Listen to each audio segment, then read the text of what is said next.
episode 57 of the We Were Athletes Once podcast. My name is Kyle. I am joined by Koty. What's up, everybody? And guys, we have a quick episode, hopefully. I always say we have a quick episode, but And it never is. Yeah, but we have to get on and talk about today because yesterday was Super Bowl 60 between the Seahawks and the Patriots, and to, I don't think many people's surprise, the Seattle Seahawks have won the Super Bowl. This was a 29-13 game where I believe no touchdowns were scored till the end of the third quarter or the beginning of the fourth quarter or something like that. I think fourth quarter. Was it the fourth quarter? Yeah, it was. It was a 9-0 game at halftime and a 12-0 game after the third quarter. I believe the Seahawks scored 2 touchdowns, kicked the field goal in the fourth quarter. Patriots finally got on the board at the end of the game, but it was way too little too late, especially against the defense that the Seahawks had. I don't know, Koty, what were your thoughts on that game? Yeah, let's be for real. Kenneth Walker had a great game. I don't want to take anything away from him because he was fantastic. The MVP of that game was Seattle's entire defense. They shut them down. And I don't think it's too shocking to anybody because this is kind of what everyone predicted. Was as long as Sam Darnold didn't turn the ball over, that Seattle's defense was going to hold New England to almost nothing, and that's exactly what they did. Yeah. I mean, in this game, the offensive numbers for the Seahawks don't really jump out to you. Obviously, Kenneth Walker had 135 yards in the game, but he had that on 27 carries, 5 yards per carry, which is a good game. But he also had like a 70-yard touchdown brought back for a hold. He did. He did do that. But yeah, Kenneth Walker was basically the Seahawks' entire offense in this game. Sam Darnold, he didn't turn the ball over, but he was 19 of 38 for 202 yards and 1 touchdown. He got sacked once. I don't know. I think I agree with you. I think the big reason why the Seahawks end up winning that game and why they've won so many of their games this year has been their defense. I mean, they picked off Drake May twice. They sacked him 6 times. That pass rush was just brutal. Yeah, let's put that pass rush into perspective real quick. I want everyone to think back to I don't know, what year was it when the Bengals went to the Super Bowl? 2022. 22? The okay. 2021 season, 22 Super Bowl. Yeah. I want everyone to think back to that and how the entire talk of that game was, man, if the Bengals offensive line could just keep him upright. This offensive line and the amount of pressures that Drake May was under was significantly more than that game. So for those of you who want to see how bad that line was, how much pressure Drake May was under, think back to that game, and this was worse. It was ugly. Yeah, and, I think one specific person that has been getting a lot of flack is Will Campbell. I believe he himself let go like 14 or something 14. Like That's a top 5 pick. Yeah, look, I'm still a big fan of Will Campbell. I think he will, at some point, figure something out. You hope. It was a rough season, specifically a rough second half of the season. He's a rookie. I would at least hope that there's room for improvement there. You hope. Now, I will say this game raised some questions for me. I think we all knew that New England hasn't played a tough schedule. It's been the easiest in NFL history for a lot of years, even leading up to the Super Bowl. I have some questions about Drake May now that I did not have during the regular season. Now, I'll think about everything that I just said. The line wasn't good. He was under significant pressure.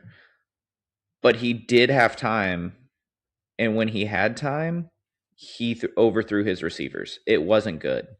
Um, he missed two wide open touchdown passes that he overthrew his receiver by more than 5 yards. Like, it wasn't close at all. And he didn't have pressure on him, and they were wide open behind all the DBs. So there's a few questions that I have about Drake May going forward. Does this pressure start to give him happy feet where he's trying to move quicker, trying to get the ball out quicker and force things that aren't there? Like, for me, this screams like Mark Bulger back with the St. Louis Rams back in the day. Like, he was looking really good, and then that O line was just so bad that he was just hearing footsteps and turned into nothing. Um, and again, this is what, year 2, year 3 for Drake May. So I'm not worried about it yet, but it is something that I'm going to keep an eye on going forward to see how he does when he starts to have more significant pressure, when he's playing better teams. Um, because there's not another team that he played like Seattle, maybe Houston.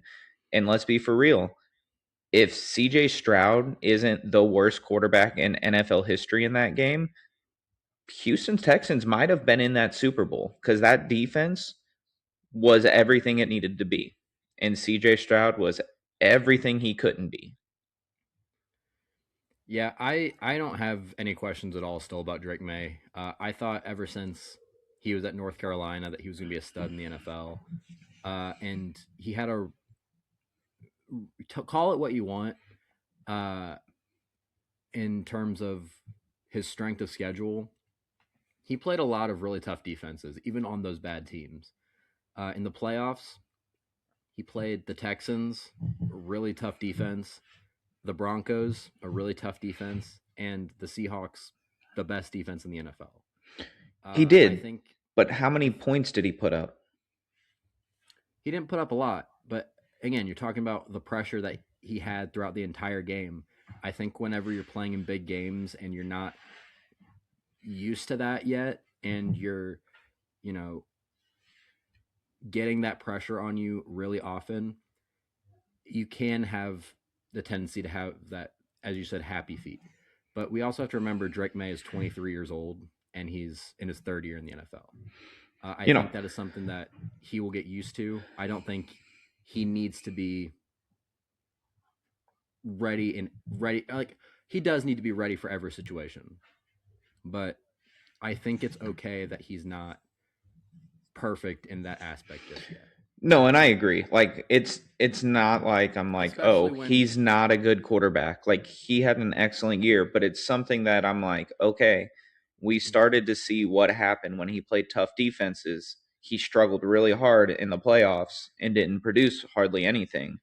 And it just so happened that all the other offenses were just horrific against him. Like, because if any of those teams put up 17 points, they win. yeah, I mean, I can even think you can look at like what he has around him on his offense. We talked about that all year too. Oh, yeah, he He needs a has receiver bad. Yeah, he has his best receiver right now is Stephon Diggs, who's on the wrong side of 30. The best receiver in this game was Mac Hollins, and the big reason why is that 35-yard pass that he threw to him that I don't know how he came down with, but It was a crazy catch. it's been Stephon Diggs, Kayshawn Booty, Mac Hollins, Demario Douglas all year. Listen, you said you love Their running Kayshawn game. Booty. I do, but they haven't really been utilizing him quite as much as I would like. Yeah. I think he's probably the second best receiver on this team, and they're playing him like he's the third or fourth. I really And like their Kyle Williams too, and they're not using him enough. yeah, and their run game has been led by Ramondre Stevenson all year. I think Ramondre Stevenson's a really good running back, especially when he's not turning the ball over because he hasn't been throughout this year. But I mean, Ramondre Stevenson and Travion Henderson both haven't been able to get a whole lot going outside of a couple amazing games that Travion Henderson had.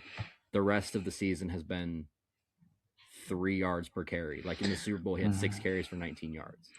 Well, Stevenson had 7 for 23, so Yeah, neither one of didn't them were good. like how Mike Rabel is the coach here. How do you have a combined 13 rushes from your running backs in this game? Especially when that pressure is constantly getting to Drake May. Like, get the run game going so you can get some play action, so you can back up these corners so that, Spoon isn't coming off the edge and just lighting up your world repeatedly. Like, what are we doing? We've talked about it and harped on it all year. Like, you have to establish the run game. And Vrabel didn't even really attempt to establish the run game. Yeah, I wish I would have looked a little bit earlier to see how the run game was looking at the beginning of the game, seeing if they just tried at the beginning and it didn't really work, and so they kind of went away from it a little bit too quickly. Well, they went In away from it because they were throwing screen passes for -4 yards and he was getting sacked for -8. Like, stopped running that on first and second down. Like, first down, run the ball, establish that you're going to do it. Stop trying to get him to roll out and get hit. Yeah, I don't know. I would have liked to see them run a little bit more, but also they kind of were just in a position against this defense where Yeah. they didn't really get much of an opportunity to. I think they shot themselves in the foot early, and then you're behind the 8 ball. You can't do a lot after that. And I want to look at this defense real quick by the Seahawks, and I want to, give them their flowers too. Oh, hold on. Before we game, do that, we need to give someone else flowers who hasn't gotten enough yet, who also could have potentially won the MVP. I want to talk about the defense first, but I'll bring him up after. So in this game, Derek Hall, 2 sacks, Byron Murphy, 2 sacks, a sack from Devin Witherspoon, and I believe there was one other, a sack from Riley Mills. Mm-hmm. Interceptions in this game from Julian Love and from Uchenna Nwosu.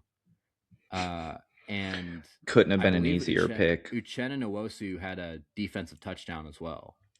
He was the one who ran it back. Yes. Love had the one that was just thrown straight to him while he was standing there. Yeah. And again, I think they had, with all the talk that, Sam Darnold had at the beginning of his career about him seeing ghosts, they had Drake May seeing ghosts today. And, before we get into the real hero of the game, I do also want to give Sam Darnold his flowers because he's had, even though today wasn't really, or this game wasn't really a great game for him. Look at the career that he's had. He early first round pick with the Jets, ended up taking a lot of flack for how he played when it's been very clear that there aren't many quarterbacks that can make the New York Jets look good. Maybe one day, Jets fans. But then he ends up, going to Carolina, being a backup in San Francisco, and that leading to having a 14-win season last year with the Minnesota Vikings, having another 14-win season this year with the Seahawks, and leading to being Super Bowl champs after the very turbulent ride that he's had throughout his career. It's awesome to see. I have always liked Sam Darnold. I've always rooted for him, and the fact that he can say he's a Super Bowl champion now is awesome. And then, like we talked about, the real hero of the game, Jason Myers. Jason Myers, the first kicker in NFL history to have 5 field goals in the Super Bowl, has a Super Bowl record with 17 total points scored. That's 5 field goals and 2 extra points. And it looked like for a while it was going to be one of those 18-0 games where Jason Myers is kicking 6 field goals and that's their whole offense. Phillip Rivers knows it well, but it isn't really the usual suspects for who were the best players in this game. Jackson Smith and Jigba had 4 catches for 27 yards. Like I said, Sam Darnold didn't have all that great of a game. But their run game, their defense are the usual suspects, but their run game and Jason Myers was awesome. And that led to, again, Kenneth Walker being the Super Bowl MVP for his 135 yards throughout the game. They weren't going to give it to a kicker, but there It was would have been definitely an awesome. argument. Listen, I think he was if the betting favorite after the game. if fourth quarter doesn't happen the way it does and it's just a shutout, what 15-0. I was debating, are they giving it to the kicker or are they going college championship and giving it to the entire defense? And I would have been good with either because it would have been awesome. Um, but yeah, it was a kind of a boring game if you want to see nothing but big plays and points put up. But if you like defensive battles, man, you had a show last night because Seattle's defense was all over the place. And even with that, New England's defense wasn't bad. Like they gave up a touchdown in the fourth quarter and then field goals. Like that was it for the game. Like they bent, but they didn't break. But their offense couldn't do anything to help them. Like Sam Darnold only got sacked one time, but he was on the run a lot. Like I don't know how he didn't get brought down more times. They had a lot of pressure in on him too. Their defense looked solid. Um, it seemed like whenever they needed something, Cooper Kupp would get a clutch catch for a first down, or Kenneth Walker would have a couple runs to get him into position. And that was kind of it. Yeah, I mean they were pressuring Sam Darnold a lot. Milton Williams ended up being the one with the sack, but they were pressuring him all game. Christian Gonzalez and Gonzo J- was a stud. and Carlton Davis on the corners. They were, I mean, that was a big reason why the Seahawks offense couldn't really get anything going in the past game because they were covering them. They were awesome. Yeah, and I told you during the game, I'm like, I'm a Chiefs fan. Obviously, you guys know that.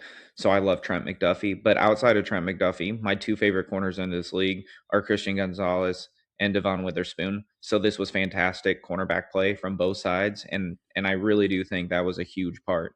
Now Seattle and New England's line both got in pressure, but even when they had time, man, that secondary, they both of them were clamping it up. So it was a great play on the defensive side. So it was a pretty fun game in that matter, but like I said, if you liked offense, this was a very slow game for you.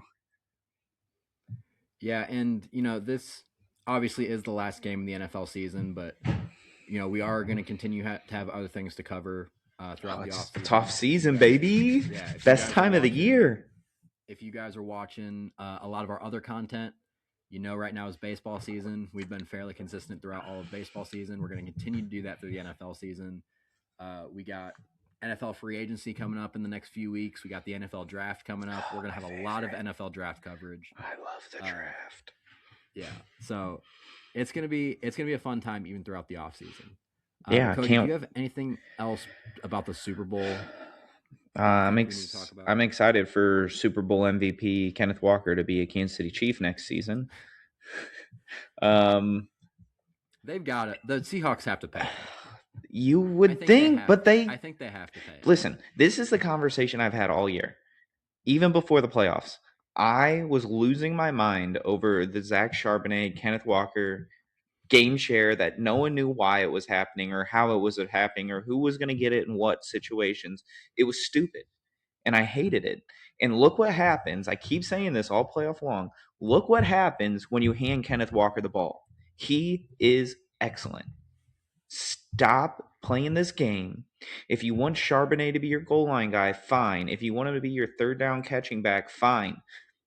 Let Kenneth Walker be your workhorse. Like you've got to let him do it. He is that good.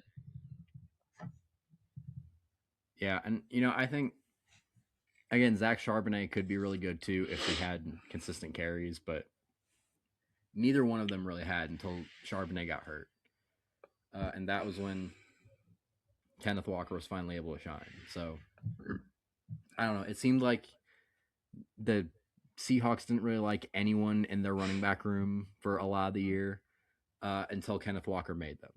So I don't know. We'll see what that ends up bringing as the off season goes on.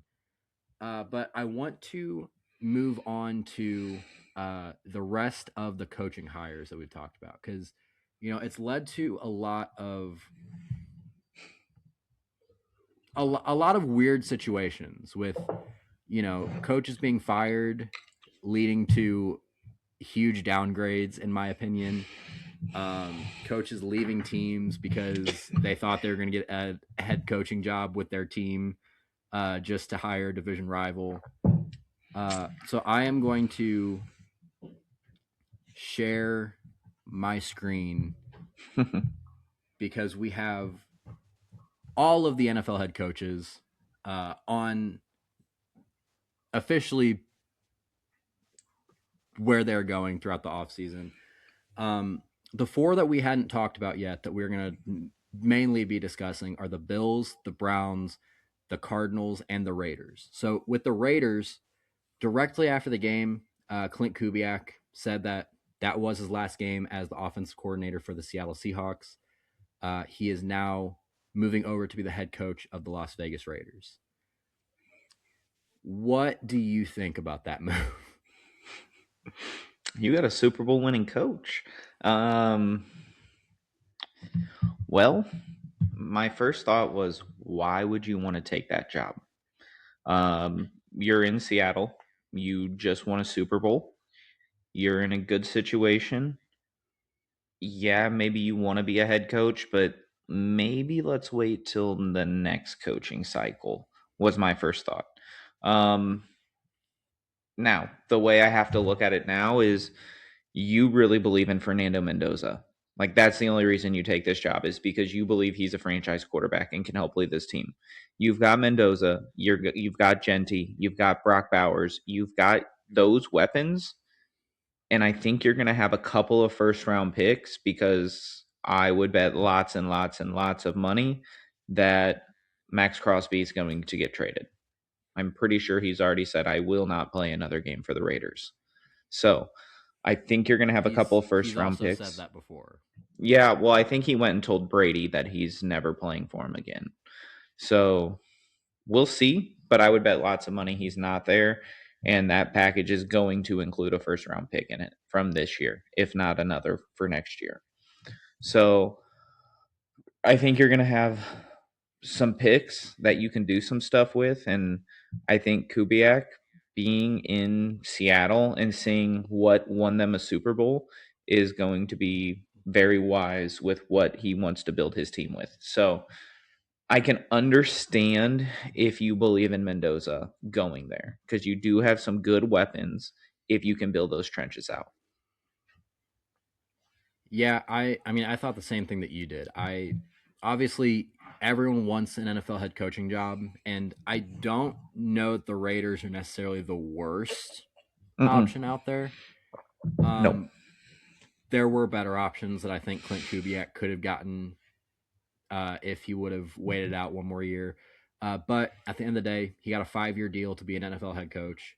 I'm sure he's going to get a lot of leeway. Yeah. And he just won a Super Bowl. So I think he wants to take that next step in his career. This is the right time to do it. And, as many reports as there are about, the Raiders trading the number 1 overall pick and No. going and trading for Lamar Jackson, or I saw a report yesterday saying Well, that if they do that, Derek Carr is going to come out of retirement and go play for the Raiders again.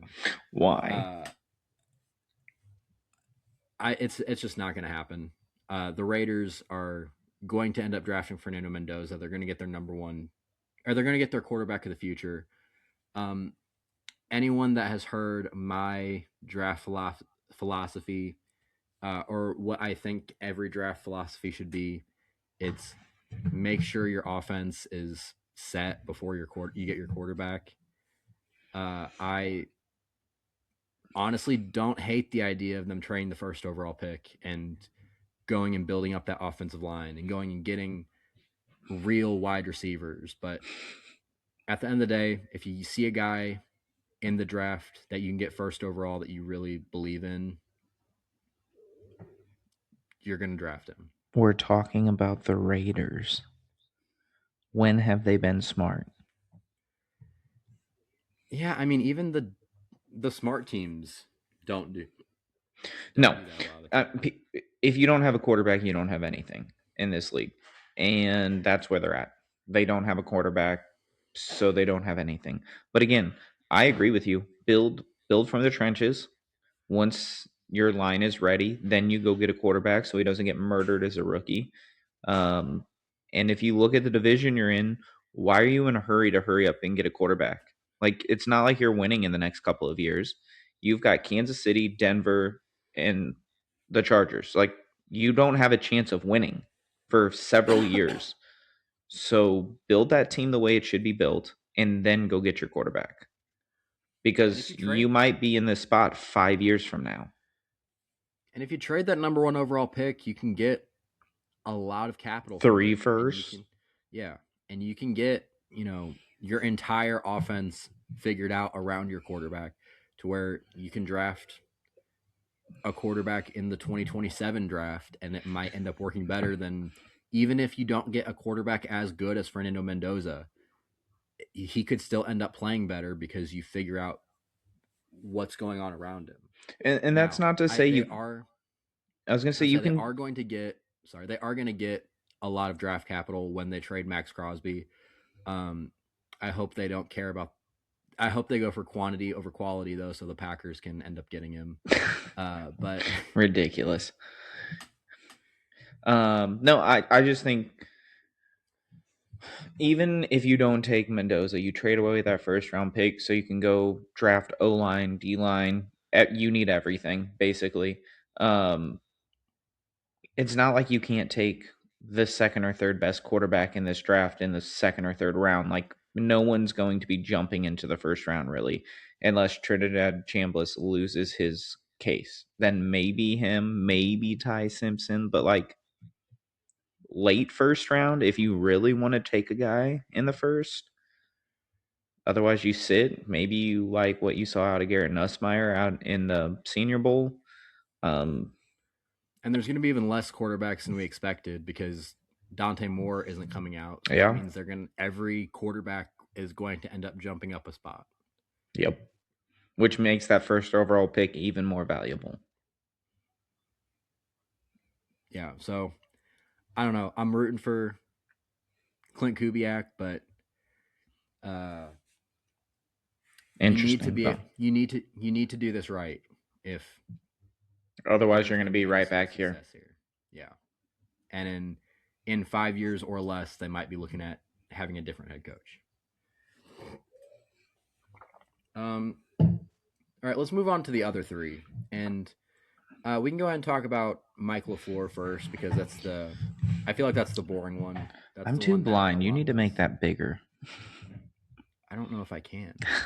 I just keep trying to look in closer to see it. Mike LaFleur was the offensive coordinator for the Los Angeles Rams. Ends up getting hired as the head coach of the Arizona Cardinals.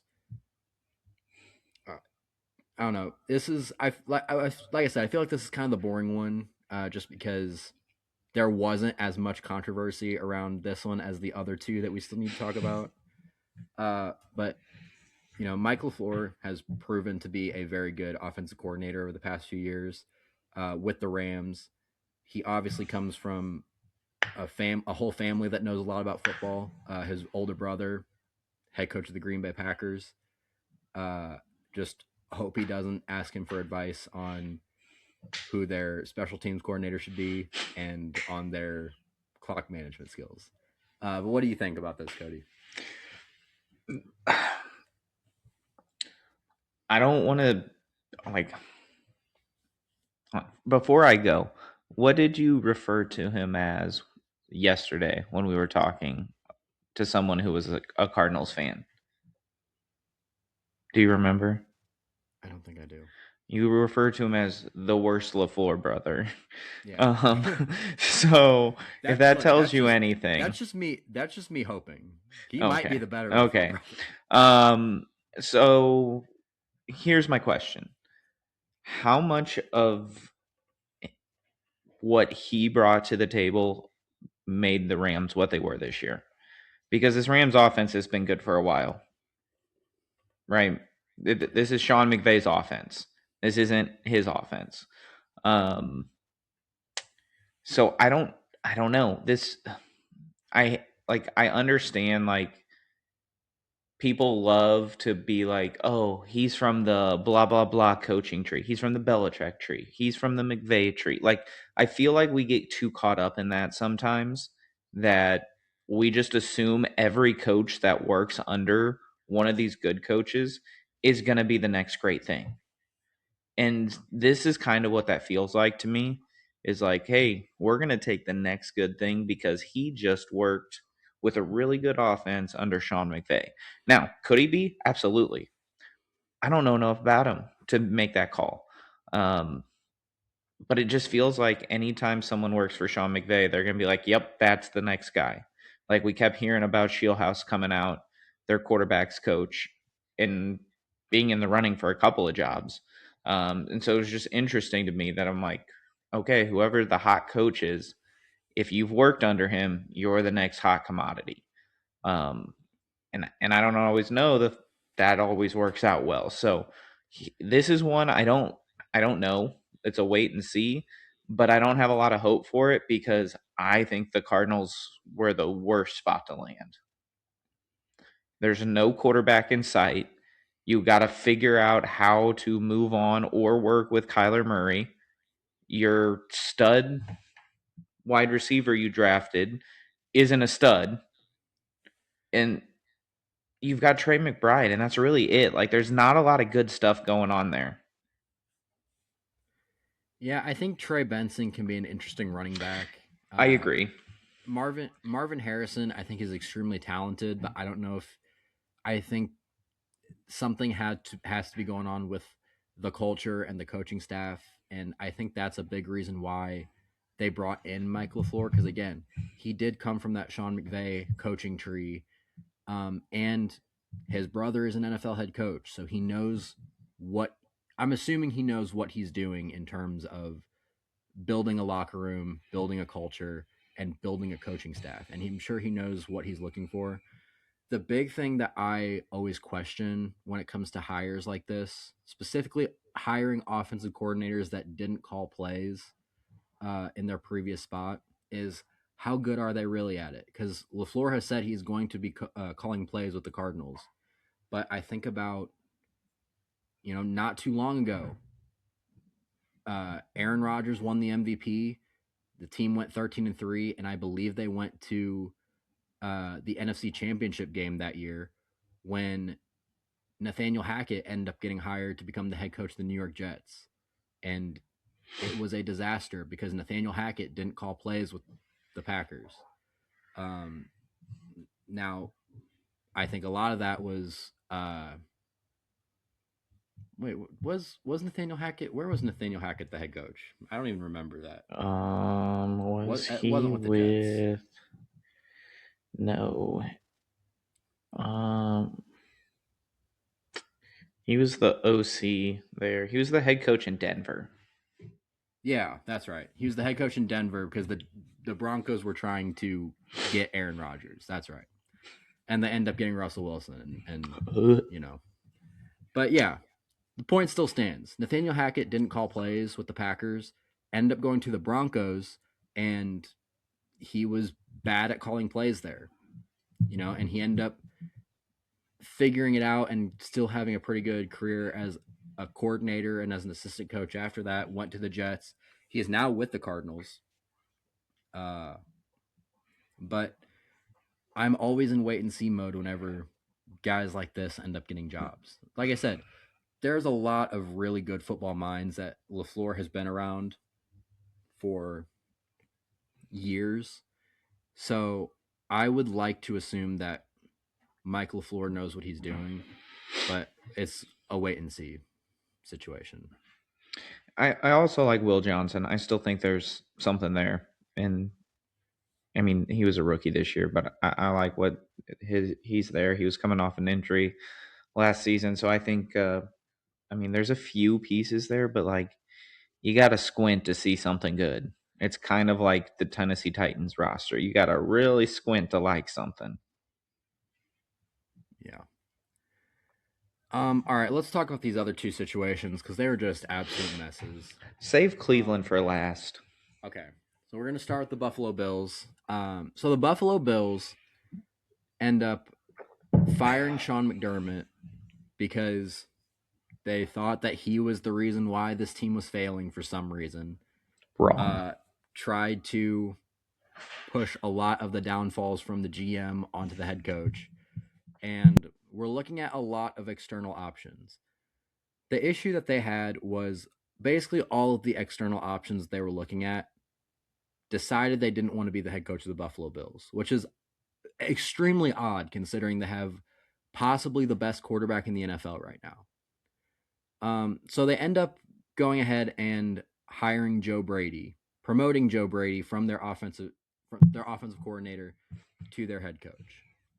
Now, I don't hate the move overall because at the end of the day, I do hate the move. I hate the move because they fired Sean McDermott.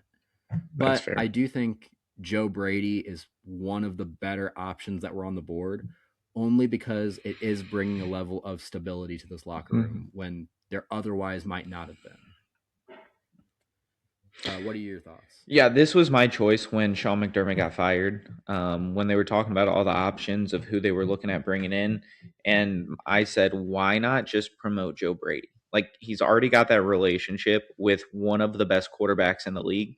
It is his offense they are running. Why would you want to change that? Like this team doesn't need to change its offense. It needs to get better personnel for its offense. If anyone should have been fired, it should have been the GM. But again, Terry Bagula is running this franchise and he is a horrible owner. He is hands on, he is too involved in it, and he doesn't know what he's doing. And he's caused issues like we've talked about before. He owns the Sabres, and they've been the worst run franchise in the NHL for years because of this same type of stuff that he's pulling here in Buffalo with the Bills. So this isn't going to get better because Sean McDermott's gone. This is only going to get better because the GM actually does his job the right way and listens to now the head coach. Because I'm pretty sure if you would have listened to McDermott, you would have got your stud quarterback some weapons this year instead of absolutely nothing.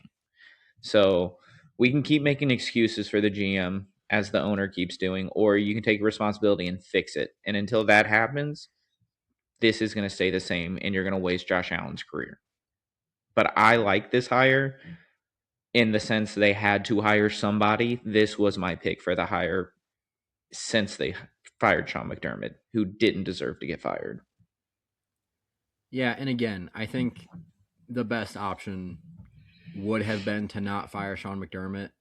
Uh, I think I still think it's incredibly short sighted. Uh, just deciding that he was the reason why they weren't getting as far in the playoffs as they should every year and why they haven't won a Super Bowl. Um, but again, this brings a level of stability that they otherwise wouldn't have had if they hired Mike McDaniels or if they hired Philip Rivers or if they hired a guy that was coming from outside the organization. Do, So do you think Mike McDaniels has cost himself another coaching job?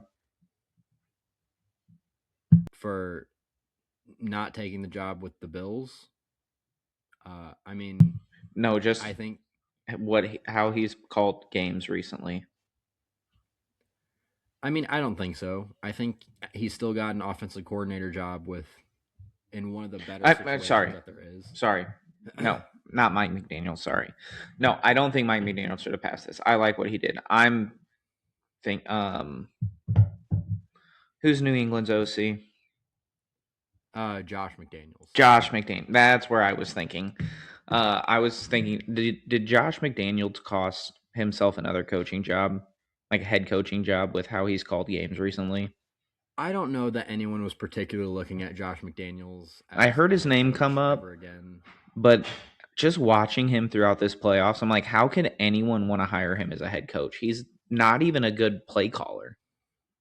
Yeah, Josh McDaniels is a guy that's already had two shots as a And head he coach in the NFL, still not and a it good didn't OC work. in my opinion. I mean, I believe he won Assistant Coach of the Year or something like that from the Associated Press.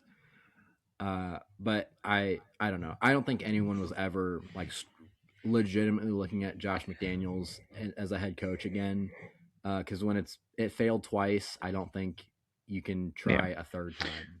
I just wondered because this playoff was so poorly called, in my opinion, by him that I was like, man, would anyone really give him another chance? I agree, and I mean, I think you'll probably see that with a lot of other coaches too. Like, I think if it doesn't work for Robert Saleh this time, you're probably He's a never seeing DC. Robert Saleh getting another head coaching job. Yeah. I think Mike McCarthy is getting a third shot because at least with the Packers, he won the Super Bowl at one point. He's getting a third So shot because they don't want to hire someone new and young to end the streak, and he's from Pittsburgh. yeah, but I don't think he would have gotten a third shot if he didn't win that Super Bowl. His time with the Packers would have been a lot shorter, and he wouldn't have gotten a third shot as a head coach in the NFL. I don't really consider this Kevin Stefanski's second shot. I consider it his first. Yeah, Because the Browns he didn't don't count. fail. He didn't fail with the Browns. He brought them to the playoffs. Two-time coach of the year. Yeah. Josh McDaniels had two shots that were catastrophic failures. So. All right, let's talk about the fun one now. Yeah, so I think it's a fun little. I have opinions. Yeah, it's a fun little. Like two sides to this different coin, I guess. With looking at what the Bills did when they fired McDermott, they decided to add that stability by bringing Joe Brady as their head coach. The Browns didn't even do that. So they fired Kevin Stefanski, who was a great coach. And again, the Browns' shortcomings were not on him. And they had the choice of promoting Jim Schwartz, who a lot of their candidates they were looking at decided to tap out. Because they were acting like psychopaths in their hiring process. Yeah. When a lot of those external candidates decided to tap out, the best answer was probably promote him and bring some stability to that locker room. Instead, they don't do that. They hire Todd Monken, who has been the offensive coordinator over the past few years for John Harbaugh and the Baltimore Ravens, and burn Jim Schwartz. He thought he was going to get that head coaching job, and so not only do you not get him as the head coach, he ends up resigning as their defensive coordinator. You have a lot of opinions, so let me play my world's smallest violin for Jim Schwartz. Shut up, you whiny little baby. Oh, I didn't get the job. Oh, you were a terrible head coach. You went like 29-51. It was an utter disaster. I don't care. I think he's a good DC. I think you have the best player on the planet, which makes your job a little easier to be a DC. But he's been a good DC. He was good with the Eagles when they won a Super Bowl. He's been good with the Browns. But what do we talk about every time we talk about head coaches? What do they want to hire?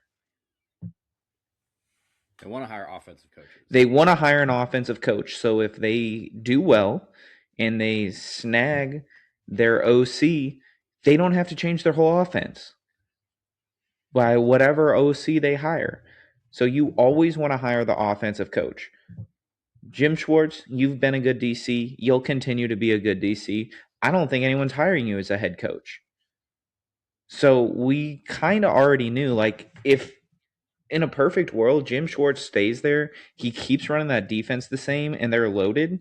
And that offense, they hire an offensive guy who can take this team to the next level, get them a couple of weapons, stock that O-line, and you're talking about a legit contender.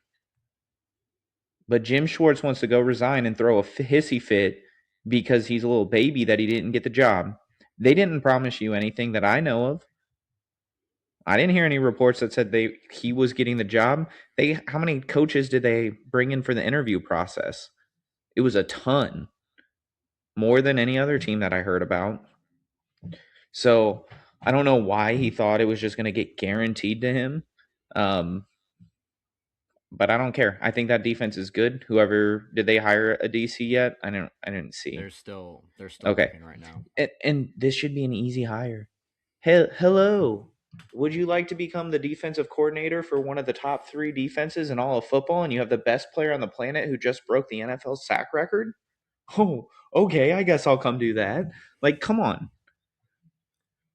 He's not going to be hard to replace. Yes, I think he's a good DC. Yes, I think he will continue to be a good DC. No, he was not a head coach, and I think he is a giant baby for pulling this crap.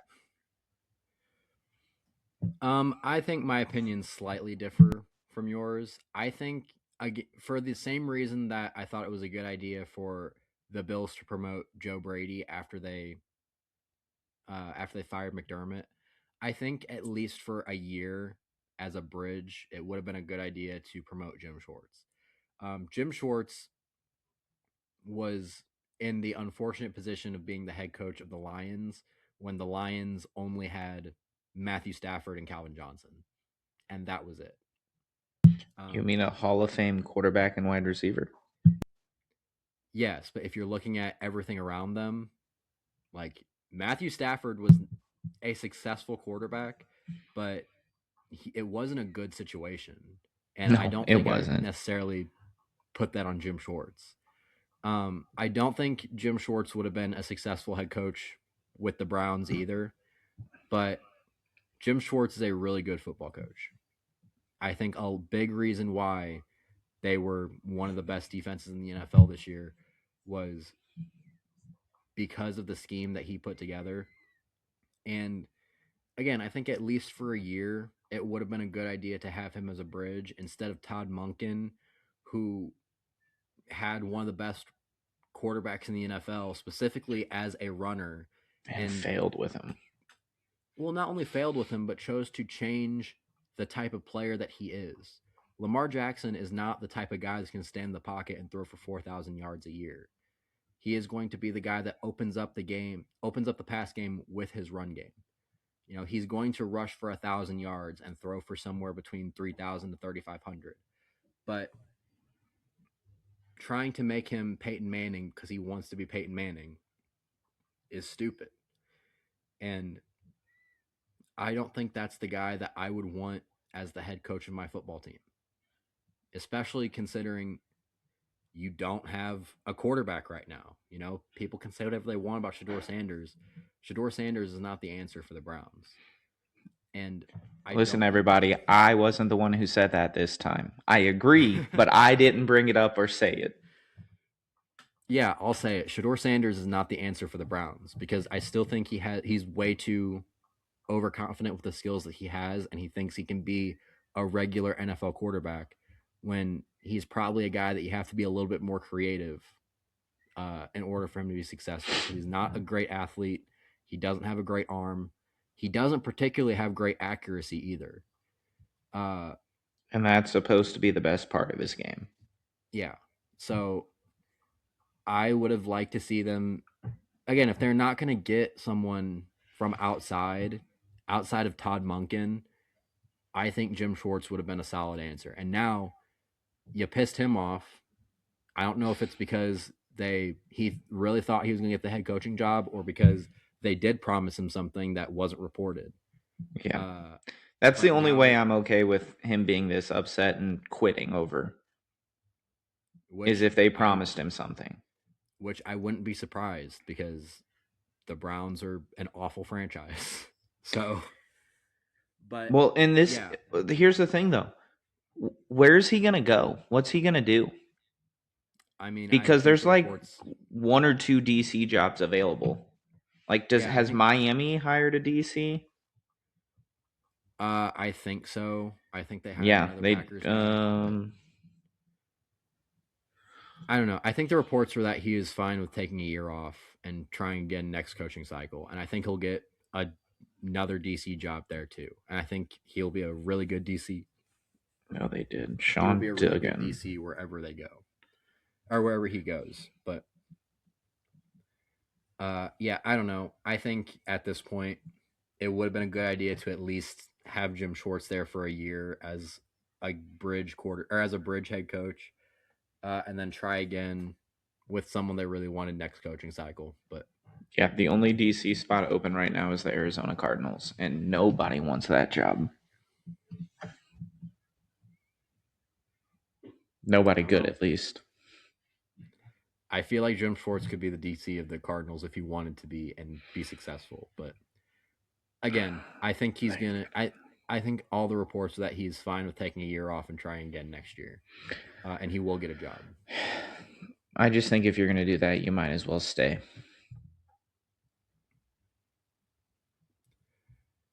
I don't know. Let us know what you think. If there's any Browns fans out there, let us know how you feel about the whole situation. If there's any of you out there in the dog pound without bags over your head, let us I know. meant if there's anyone watching, but if there's any Browns fans that exist out there, let us know what you think about it. Should the Browns have promoted Jim Schwartz? Should the Browns have not fired Kevin Stefanski? That's the real answer. But yes, yeah, it's just a very unfortunate situation on all parts for the Browns. Like just with everything they've ever done. But yeah, before we end this, there were some reports that have came out about someone who is supposed to be one of the best young players in the NFL. he was very good this year. Yeah, he was very good. A first round pick in 2025, James Pierce. There are so he was arrested over the weekend. I believe it was over the weekend. Yes. Or on Monday or something, but or no, today is Monday. So over the weekend, he was arrested for a lot of domestic violence accusations. Apparently hit his girlfriend with a car, or he was stalking her. I think you know the. I think you know. Yeah. So, they had dated for like 3 years. WNBA player, Rakia Jackson, I believe. I don't watch WNBA, full disclosure, so I don't know who she is. But apparently they dated for 3 years. She blocked his number. He was like stalking her with other phones and stuff. And then she saw him following her in his Lambo. So she sped off and, well, he pulled over in front of her, tried to open her door, and she took off to try to get to a police station. And this is all, by the way, I think we have to say for full disclosure, this is allegedly all still alleged. I think these are the reports that came out, though, from the police. These are the reports. I'm reading it on ESPN right now, but I didn't do as much research. But this is all alleged because he has not been convicted of anything yet. He's just been charged. Correct. She took off to the police station. He sped up, rear-ended her, and then police came. He locked himself in his car. He took off. He hit one of the cops. And then as he was trying to evade police, he wrecked his Lambo and was arrested. He has several criminal accounts of things. I'm not even going to list them all off because there's many, with a minimum sentence of 5 years if convicted of prison time. Yeah, I have the list. I believe, Kyle may disagree with me, I believe he just ended his NFL career. You don't believe that, but I think when you take off, evade arrest, and hit a policeman, I don't think it's going to go well for you. Yeah, so Pierce has 5 felony charges, including aggravated battery with a deadly weapon, aggravated stalking, aggravated battery of a law enforcement officer. I believe there were multiple. There's a couple others, yeah. Yeah, I think this is something that probably should be a career ender, but we've seen a lot of things that should be career enders before. I am kind of at the point with the NFL right now where I'll believe it when I see it. I think a lot of these players have very good lawyers that are going to make the situation go away as best as possible. And I at this point, when it comes to the NFL, I'm very skeptical on I whether think or he's not getting these things will convicted. start. You tried to stalk and slam into a car of your ex-girlfriend after you've been stalking her, and then you evade and resist arrest and hit a police officer, and then go flying away, and you hit other things and crap. Like, There, there was but too many things. There was too many things. One, like, I want to quote the league right here. You couldn't have just stopped at one. You had to go and do those other things. Like, if he would have just rear-ended his ex-girlfriend, bad, gonna get suspended. But I don't think it's career ender. Once you went past that, I don't know. I think he's done. The thing when it comes to this is when it comes to things with a lot of charges like this, there are always some charges that stick and some that get dropped. And a lot of times with these lawyers that, again, NFL players end up getting, a lot of times the most serious ones are the ones that end up getting dropped. But you've got like 5 felony charges. Even if 4 get dropped, you still have a felony charge and are going to prison. Yeah, I don't know. I'm still at the point of where I'll believe it when I see it. But like, okay, maybe it's not career ending. Rashee Rice had felony charges, and he ended up getting a couple game suspension. Again, also didn't evade arrest, and he didn't hit a cop with his car. He did evade arrest, I believe, but he didn't hit a cop with his car. I'll give him that. Like, that's gonna take a lot. Like, they're gonna prosecute that. Like, now, I'm not gonna say his career is over. I think it should be. Any normal person, that's the end of a career. But it's gonna be, I think he's gonna be several years. I think he's gonna get convicted of stuff. I think he's gonna go to prison for some time, and he's going to miss seasons. And we'll see if it ever happens after that. Because I don't want to say ever, because we're hearing about Henry Ruggs potentially maybe trying to make a comeback as soon as he gets out of jail. And that's the reason why I don't think it's really going to end up turning into anything, because Henry Ruggs killed someone. Which he should still be in jail. And the fact that he's getting out in like 5 years is ridiculous. Yeah. I mean, Henry Ruggs ended up spending a total of, I think, 4 years in prison. Absolute joke. Maybe a little bit more than that. Like I said, NFL players tend to have very good lawyers, and as bad of a situation as this is for James Pierce, it is nowhere near what happened with the whole Henry Ruggs situation.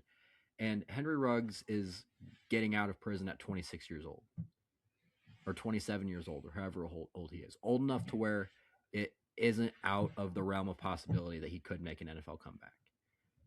It's an absolute joke. Michael Vick, for dogfighting, got, I don't think, even 2 years maybe in prison. I don't remember exactly how long he got in prison, but he took 3 years off and then ended up getting another NFL job and spent 7 years after he got arrested as an NFL quarterback. I think James Pierce will end up finding a way to either get very minimal prison time, less than a year probably, or not get any prison time at all, and he will follow the same thing that Rashee Rice ended up going through, and the same thing that Jordan Addison ended up going through, to where in 2026, while everything's getting investigated, I don't think anything's going to happen to him, and then he'll probably get suspended for the first few games of 2027. Well, I also heard that his clause in his contract could be completely voided if any of the charges stick. Yeah, that's a clause in a lot of NFL contracts. Well, his especially, because he had off the field issues before the draft, which is why he slipped. But with how many assets the Falcons used on getting James Pierce, it's looking real good for the Broncos right now. I believe that's who they traded with. Yeah, I can't imagine that they're going to avoid his contract. I hate everything about all of these situations. It's an absolute joke, an absolute travesty that because you are an NFL player, you can get away with anything. Like, if Henry Ruggs had done that and it was my family member, you better believe I'd be doing everything in my power to get that boy's butt locked up forever. I don't care. Oh, you get out after 4 years because you're a football player? You murdered somebody. Not in cold blood, but manslaughter. You still killed somebody. That's crap. I don't care who you are. You should never be even thinking about playing football. You took someone's life. In this situation, it didn't get to that, but it very well could have. You ran into somebody to wreck them so they couldn't get to the police, and then you hit a non in car police officer. Could have killed them too. It's absolute joke that the NFL and our society is like okay with this and that the judicial system just allows this. It's an absolute joke. Henry Ruggs ended up getting sentenced in August of 2023 to 3 to 10 years in prison. Bullcrap. And You killed somebody. I imagine once that 3 year mark hits, he will be getting out. And at that point, I think he'll be 26 or 27 years old. Uh, I think when this whole situation happened, he was 22 and killed a 23-year-old girl. And he's getting out of prison in 3 years. I don't think this is, and this is why I was almost completely forgot. We weren't going to talk about this until Koty brought it up before we got on air, and that's why I wasn't really planning on talking about it because I don't think a lot is going to come of this. I think this is going to be a normal NFL situation where Yeah, and that's the problem. This is a normal NFL situation, and there are not consequences that players feel this. Oh, I can do whatever I want, and I'll get a 6 game suspension at worst and a slap on the wrist, and I can go back to doing whatever I want.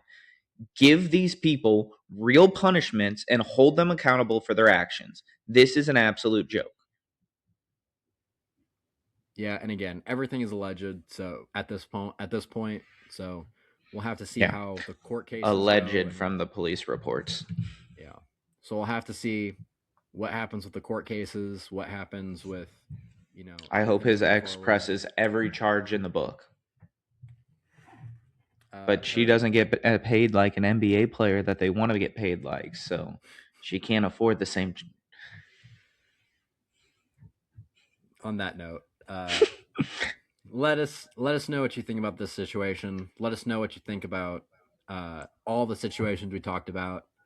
Um, congratulations to the Seahawks, but we had to talk about a lot of Congrats. other unfortunate situations, from head coaching jobs to whatever is going on with James Pierce right now. Let us know what you think about all of it. If you like what we're doing, please be sure to like, comment, subscribe if you're watching on YouTube. If you're listening to us on Spotify or Apple Podcasts, please be sure to, download, follow the podcast, do all that stuff. If you are, please be sure to use code athletes or 10% off at W Energy. Stuff will help you out a lot. It'll help us out a lot too. I just ordered 2 new tubs today. I'm excited to try new flavors. Yeah, I'm probably gonna order a few more too. I still have a couple. So I got like 2 months worth of stuff. Mm-hmm. So I still have the what is it? The tiger's blood. Yeah, I'm getting a green apple one, and I am getting. What else did I tell you? Green apple. I don't know. You told me a bunch of different flavors that you wanted to try. Oh, the sherbet. I heard that it tastes exactly like the old school push pop sherbets. I'm in. So feeling nostalgic. Hopefully it tastes the same. Yeah. So like I said, do all that stuff. That stuff will help you guys out. It'll help us out too. So again, use code athletes at W Energy to get 10% off at checkout.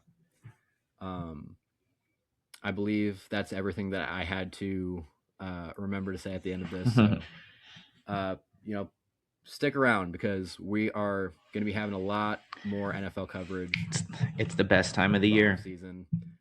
And if you're a fan of any other sports, we cover basically every sport under the sun. So not every sport under the sun. Hopefully, at some point, we'll get to that. Maybe at some point, we'll do some sort of Olympic coverage. Yeah, we're going to have to do Olympics. Shout out to the U.S. mixed curling team making the finals. Let's go, Corys. Yeah, there we go. So we're going to be doing a bunch of stuff over the next few weeks, over the next few months, however long. So stick around for that. And we will see you guys next time. Congrats, Seattle. See ya.